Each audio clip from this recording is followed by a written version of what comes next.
Hello viewers, आपका हमारे channel पे स्वागत है। आज मैं पुनः एक नए वीडियो के साथ हाजिर हूँ। यह वीडियो हमारा मैथमेटिक्स से रिलेटेड है और मैथ के अंतर्गत क्लास 10th के चैप्टर क्वाड्रेटिक इक्वेशन से रिलेटेड है। इस वीडियो के अंतर्गत हम आपको बताएंगे कि क्वाड्रेटिक इक्वेशन क्या होता है, क्वाड्रेटिक इक्वेशन के रूट्स और जीरोस क्या होते हैं। साथ में ये भी बताएंगे क्वाड्रेटिक इक्वेशन को सॉल्व करने के 3 तरीके क्या हैं, जिसके अंदर हम पहले तरीके के अंतर्गत हम आपको बताएंगे कि क्वाड्रेटिक इक्वेशन को हम किस तरह से फैक्टराइजेशन मेथड के माध्यम से सॉल्व करते हैं। सामान्यतः फैक्टराइजेशन मेथड के माध्यम से सॉल्व करने में हम जो मिडल टर्म होता है उसको हम 2 भागों में स्प्लिट कर लेते हैं। और इसके बाद जो क्वाड्रेटिक इक्वेशन को सॉल्व करने का दूसरा तरीका है जिसको हम स्क्वायर बना के सॉल्व करते हैं, और फाइनली हम A square minus B square equal to A plus B और ए माइनस बी के फॉर्म में उसको हम ब्रेक कर देते हैं। और लास्ट में हम आपको बताएंगे कि किस तरह से क्वाड्रेटिक इक्वेशन को फार्मूला बेस्ड हम कैसे सॉल्व करेंगे। सामान्यतः इस फार्मूला को हम श्रीधराचार्य फार्मूला के भी से नाम से जानते हैं, जिसके माध्यम से हम सीधे वैल्यूज़ को कैलकुलेट कर सकते हैं, जिसकी value x equal to minus B plus minus under root B square minus 4ac/2a होती है। इसके अंदर हम सबसे पहले डिस्क्रिमिनेंट की वैल्यू को कैलकुलेट करते हैं और डिस्क्रिमिनेंट की वैल्यू के बेसिस पे हम डिसीजन लेते हैं कि हमारा रूट्स का नेचर क्या होगा। अगर डिस्क्रिमिनेंट की वैल्यू अगर 0 आती है उस वाले केस में क्वाड्रेटिक इक्वेशन के दोनों रूट आपस में बराबर होंगे। अगर डिस्क्रिमिनेंट की वैल्यू ग्रेटर दैन 0 होती है उस वाले केस में क्वाड्रेटिक इक्वेशन के दोनों रूट्स डिफरेंट होंगे। और अगर डिस्क्रिमिनेंट की वैल्यू लेस दैन 0 होती है उस वाले केस में जो क्वाड्रेटिक इक्वेशन के रूट्स होंगे वो इमेजिनरी होंगे। तो वीडियो की शुरुआत करने से पहले हम यहाँ पे बताना चाहेंगे कि हमारा चैनल एक एजुकेशनल चैनल है। हमारे चैनल पे क्लास 6 से लेकर 12 तक के स्टूडेंट के लिए मैथ और कंप्यूटर से रिलेटेड वीडियोस अवेलेबल हैं। अगर आप इस तरह की वीडियोस को पसंद करते हैं तो आप हमारे चैनल को सब्सक्राइब करिए, लाइक करिए, जिससे कि आपको नोटिफिकेशन सबसे पहले मिल सके। तो चलिए बिना किसी डिले के कंप्यूटर टर्मिनल पे चलते हैं और हम आपको बताते हैं क्वाड्रेटिक इक्वेशन क्या है। तो चलिए शुरुआत करते हैं और सबसे पहले हम बात करते हैं कि क्वाड्रेटिक इक्वेशन क्या होता है। एक quadratic equation in variable x is an equation of the form ax square plus bx plus c equal to 0 where a b c are real number, a is not equal to 0। यहाँ पे बताया जा रहा है कि quadratic equation x के अंतर्गत quadratic equation कहा जाएगा अगर वह ax square plus bx plus c equal to 0 के फॉर्म में दिया गया है। यहाँ पे एग्जांपल में अगर आप देखें तो x square minus 3x minus 10, यहाँ पे a की वैल्यू 1 है, b की वैल्यू माइनस 3 है और c की वैल्यू यहाँ पे 10 है। अब हम बात करते हैं कि रूट्स ऑफ क्वाड्रेटिक इक्वेशन क्या होता है। A real number alpha is called the root of quadratic equation ax square plus bx plus c equal to 0, a is not equal to 0। कह रहा है कि कोई दिया गया नंबर रियल नंबर अल्फा दिए गए क्वाड्रेटिक इक्वेशन का रूट कहा जाएगा अगर उस अल्फा को क्वाड्रेटिक इक्वेशन के रखते हैं और रखने के बाद अगर वैल्यू 0 आती है। जैसा कि आप देख रहे हैं यहाँ पे हमने x के स्थान पे अल्फा रखा है, तो ये alpha square plus B alpha plus C equal to 0। यहाँ पे मैंने एग्जांपल देख इसको कॉन्सेप्ट को समझाया कि check x equal to 5 is the root of the quadratic equation. अगर हमको ये चेक करना कि x इक्वल टू 5 दिए गए इक्वेशन का रूट है, अगर रूट होगा तो x इक्वल टू 5 वैल्यू रखने पे हमारा क्वाड्रेटिक इक्वेशन की वैल्यू 0 होनी चाहिए। तो जैसा कि आप देख रहे हैं put x equal to 5 in equation 1, जो भी इक्वेशन उसके अंदर हम x इक्वल टू 5 रख रहे हैं। तो देख रहे हैं 5 का स्क्वायर माइनस 3 इंटू 5 माइनस 10 और इसको सिंप्लीफाई करने पे वैल्यू 0 आ रही है। तो हम कह सकते हैं कि x इक्वल टू 5 दिए गए quadratic equation x square minus 3x minus 10 का एक रूट है।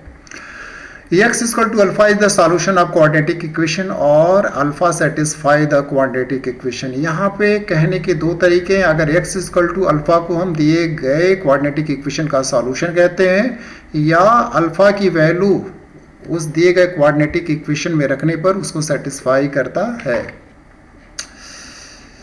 The zeros of a quadratic polynomial ax square plus bx plus c equal to 0 and the root of quadratic equation ax square plus bx plus c equal to 0 are same. यहाँ पे ये information दी जा रही है कि quadratic equation के zeros या क्वाड्रेटिक इक्वेशन के रूट की बात कहें, जीरोस और रूट दोनों का लगभग मतलब सेम ही है।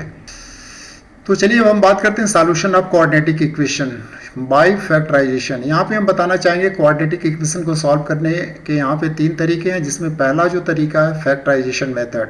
फैक्टराइजेशन मेथड में होता क्या है कि to factorise the quadratic polynomial the middle term is split, middle term को स्प्लिट कर दिया जाता है और यहाँ पे कोशिश की जाती है कि ए और सी के का जो प्रोडक्ट है उसका जो है सम जो है बी के बराबर होना चाहिए। तो चलिए यहाँ पे हम एक क्वाड्रेटिक इक्वेशन को फैक्टराइजेशन मेथड से सॉल्व करके देखते हैं कि उसका रूट कैसे कैलकुलेट किया जाता है। जैसा कि आप देख रहे हैं यहाँ पे जो हमारा क्वाड्रेटिक इक्वेशन है x square minus 3x minus 10, ये हमारा क्वाड्रेटिक इक्वेशन है। अब हमको यहाँ पे करना क्या होता है, ए और सी, जैसा कि आप देख रहे हैं x square minus 3x minus 10 के अंदर ए की वैल्यू यहाँ पे 1 है और सी की वैल्यू यहाँ पे 10 है। 10 को 1 से मल्टीप्लाई करेंगे तो 10 आएगा। 10 को ऐसे 2 भागों में ब्रेक करना है जिसका ये डिफरेंस 3 होना चाहिए। तो जैसा कि आप देख रहे हैं यहाँ पे हम 10 को लिख सकते हैं 5 इंटू 2 और 5 माइनस 2 इज इक्वल टू 3, ये इसको सेटिस्फाई कर रहा है। ऐसा भी हो सकता है कि हम 10 को 10 इंटू 1 कर लें, उस वाले केस में 10 माइनस 1 इज इक्वल टू 9 होगा, जो वैल्यू एक्सेप्टेबल नहीं होगी। तो यहाँ पे जो माइनस 3 की एक्स है उसको हमने माइनस 5x प्लस 2x लिखा। इन दोनों टर्म का प्रभाव जो है माइनस 3x के बराबर होगा। अभी तक हमारे टर्म 3 थे, अब यहाँ पे टर्म 4 हो गए। अब हम पहले 2 टर्म के अंदर यहाँ पे x कॉमन लिया x माइनस 5, दूसरे के अंदर 2 कॉमन लिया x माइनस 5, फिर x माइनस 5 कॉमन लिया x प्लस 2 हो गया। अब इन दोनों को हम 0 के बराबर करेंगे तो एक वैल्यू x की 5 आएगी और दूसरी वैल्यू x बराबर माइनस 2 आएगी। तो चलिए अब हम बात करते हैं कि क्वाड्रेटिक इक्वेशन को सॉल्व करने का दूसरा मेथड क्या है। इसको हम बोलते हैं मेथड ऑफ कंप्लीट स्क्वायर। यहाँ पे हम कंप्लीट स्क्वायर बना के इसको फैक्टराइजेशन करते हैं और फैक्टराइजेशन करने के बाद जो हमारा फाइनल जो एक्सप्रेशन होता है वो ए स्क्वायर माइनस बी स्क्वायर के फॉर्म में आता है। पुनः हम ए जिसकी वैल्यू ए प्लस बी और ए माइनस बी होती है उसके माध्यम से हम सॉल्व करते हैं। तो चलिए यहाँ पे हम एक इक्वेशन को सॉल्व करके आपको दिखाते हैं कि किस तरह से आप क्वाड्रेटिक इक्वेशन को कंप्लीट स्क्वायर मेथड से आप कैसे सॉल्व करेंगे। तो जैसा कि आप देख रहे हैं यहाँ पे मैंने एक्सरसाइज 4.3 का पहला क्वेश्चन लिया है। 2x square minus 7x plus 3 equal to 0, ये हमारा दिया गया इक्वेशन है। इसका हमने एक तरीका लिखा है, add and subtract the square of half of the coefficient of x। इसके अंदर हम क्या करते हैं कि x के कोफिशिएंट के हाफ का स्क्वायर को जोड़ या घटाते हैं। ये निर्भर करता है कि पहले हम जोड़ेंगे कि घटाएंगे, ये हमारे कंडीशन के ऊपर निर्भर करता है। तो यहाँ पे जो हमारा तरीका क्या होगा, जैसा कि आप देख रहे हैं ये हमारा क्वाड्रेटिक इक्वेशन है। यहाँ पे जो ax स्क्वायर, ए की वैल्यू यहाँ पे 2 है तो हम 2 से इस दिए गए एक्सप्रेशन में दोनों साइड से डिवाइड करेंगे। तो फाइनल हमारा expression x square minus 7/2x plus 3/2 हो गया। फिर यहाँ पे इसको ऐसा करने के बाद हम क्या करेंगे, x का यहाँ पे प्रोडक्ट 7/2 है और 7/2 का हाफ करेंगे तो 7/4 हो गया। तो हम क्या देख रहे हैं, माइनस 7/4 को हम यहाँ पे जोड़ रहे हैं और इसी वैल्यू को यहाँ पे हम घटा रहे हैं। इसको 7 का स्क्वायर जो 49 और 4 इंटू 4 बराबर 16 हो जाएगा। तो हम देख रहे हैं कि हमने सिर्फ और सिर्फ इस यहाँ से इस टर्म में जाने पर हमने सिर्फ और सिर्फ x के जो प्रोडक्ट है उसके हाफ का हमने स्क्वायर को जोड़ दिया और घटा दिया यहाँ पे। जैसा कि आप देख रहे हैं यहाँ पे वैल्यू हमने जोड़ दिया और ये वैल्यू 49/16 को हम यहाँ पे घटा रहे हैं। अब ये शुरू के जो 3 टर्म है यह x माइनस 7/4 का स्क्वायर हो जाएगा और दूसरा टर्म जो 3/2 माइनस 49/16 होगा, इसको सिंप्लीफाई करेंगे तो 25/16 आएगा। और फाइनली जो है ये जो हो गया a square minus B square, 25/16 को हम लिख सकते हैं 5/4 का स्क्वायर। तो अब हमको a प्लस बी और a माइनस बी का फार्मूला हमने लगा दिया, x माइनस 7/4 प्लस 5/4 है यहाँ पे माइनस 5/4। इसको सिंप्लीफाई करने पे x minus 2/4 and x minus 12/4 आता है, जो 0 के बराबर इसको इक्वेट करेंगे और पहले को सॉल्व करेंगे तो x की वैल्यू जो है 2/4 को हम 1/2 लिख सकते हैं और यहाँ पे x की वैल्यू हमारी 3 हो जाएगी। तो चलिए अब हम लास्ट में बात करते हैं कि nature of root. Quadratic equation के रूट्स का मतलब वो वैल्यू जो दिए गए क्वाड्रेटिक इक्वेशन को सेटिस्फाई करता है, वही वैल्यू दिए गए क्वाड्रेटिक इक्वेशन का रूट कहलाता है। यहाँ पे सॉल्व करने का जो तीसरा तरीका है, इस फार्मूले को हम श्रीधराचार्य रूल्स भी के नाम से भी जानते हैं या इसको फार्मूला मेथड भी कह सकते हैं। इसके अंदर जो x की वैल्यू होगी -b plus under root B square minus 4ac upon 2a, similarly minus B minus under root B square minus 4ac upon 2a। यहाँ पे डिफरेंस क्या है, यहाँ पे प्लस और यहाँ पे माइनस साइन का इस्तेमाल किया गया है। यहाँ पे जो अंडर रूट के अंदर वैल्यू है बी स्क्वायर माइनस 4ac को हम डिस्क्रिमिनेंट के नाम से जानते हैं।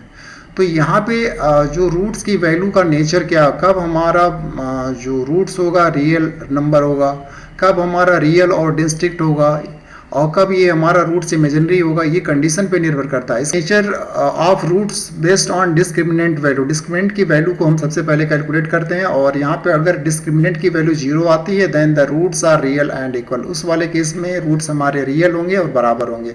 अगर डिस्क्रिमिनेंट की वैल्यू अगर ग्रेटर दैन 0 है then roots are real and distinct. उस वाले केस में हमारा जो रूट्स होंगे रियल होंगे और अलग अलग होंगे।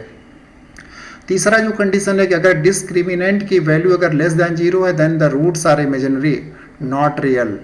मतलब इस वाले केस में हमारे रूट्स जो होंगे इमेजिनरी होंगे, उनको कैलकुलेट नहीं किया जा सकता है।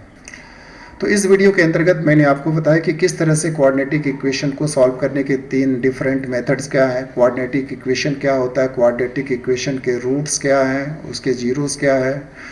तो उम्मीद करता हूँ कि वीडियो आपको पसंद आया होगा। अगर ये वीडियो आपको पसंद आया हो तो प्लीज़ इसको लाइक करिए, सब्सक्राइब करिए, मित्रों में शेयर करिए। Thank you, have a nice day.